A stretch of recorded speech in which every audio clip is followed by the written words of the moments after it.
Hi mga boss, kumusta kayong lahat? Ito na naman tayo muling nagbabalik James RT para ipasilip yung crankshaft balance ng motor natin sa drag bike na 57 trail bike, stock stroke, stock valve.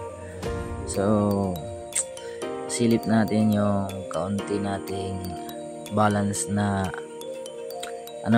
walang formula. Basta balance lang.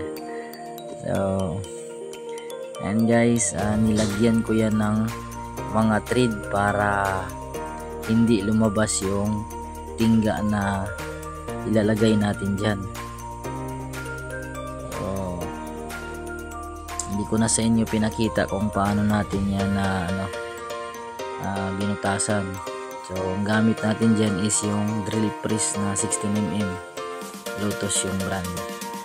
So and guys, pagka nag-balance kayo ng crankshaft, lalo na sa mga baguhan dyan, lagyan nyo ng thread para hindi lumabas yung tingga natin. Kasi yung iba nagbabalance sila, hindi na nila nilagyan ng thread, pero yung iba din is nilagyan nila ng parang kanal yung sa ilalim para para maging magsilbing lock. So ayan, papainitin muna natin para yung lalagyan natin ng tingga na part is tuyong tuyo talaga.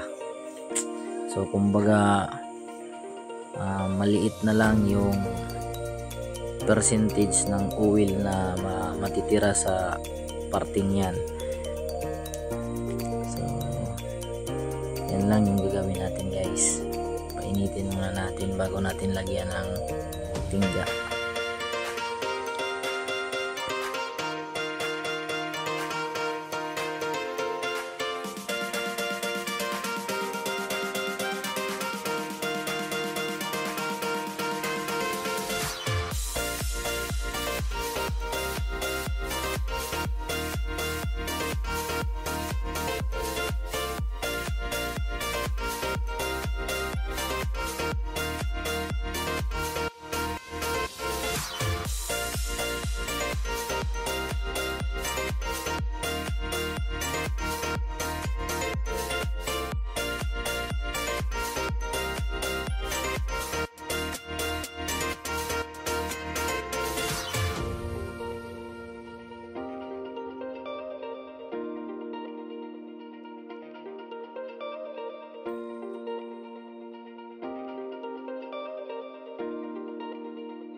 So ayan guys, nilagay natin yung tingga sa piston, tapos doon natin sila tinunaw.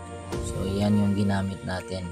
So yung iba is lata lang, yung sa sardinas, tapos nilagay nila doon, tapos doon nila pinapainit yung tingga hanggang sa matunaw. So ayan, yan lang yung simpleng pamamaraan natin sa pagbabalance. Yung iba kinakalas. Siyempre guys, itong akin is na kinalas ko na to nung nakaraan pa, pero may naisip akong ibang pamamaraan, kaya ayan, nilagyan ko ulit. So magiging iba na yung balance nito. So ang crankshaft balance nga pala guys is hindi basta-bastang magbubutas ka lang ng kahit gaano kalaking butas. May mga sukat yan guys, pati yung lalim, para hindi ma-vibrate yung motor mo at mag-contribute din siya ng power output, especially sa top speed or higher RPM. So yung mga magagandang balance din ng crankshaft is madali lang ituno madali lang ituno yung makina. Kasi kapag okay yung crankshaft balance mo is okay yung pag distribute ng power sa lahat ng RPM. Yung iba kasi maraming tingga, masyadong mabigat, malakas mag-vibrate, walang magandang power output na ibinibigay. So mahirap yun, masakit sa ulo. So yun lamang guys, makikita nyo yung takbo ng motor ko dito. So hindi man malakas pero pwede na rin para sa mga baguhan na kagaya ko. So at least nag-share lang ako sa inyo ng kaunting mga kaalaman patungkol sa mga engine upgrade na to. Yun lamang guys.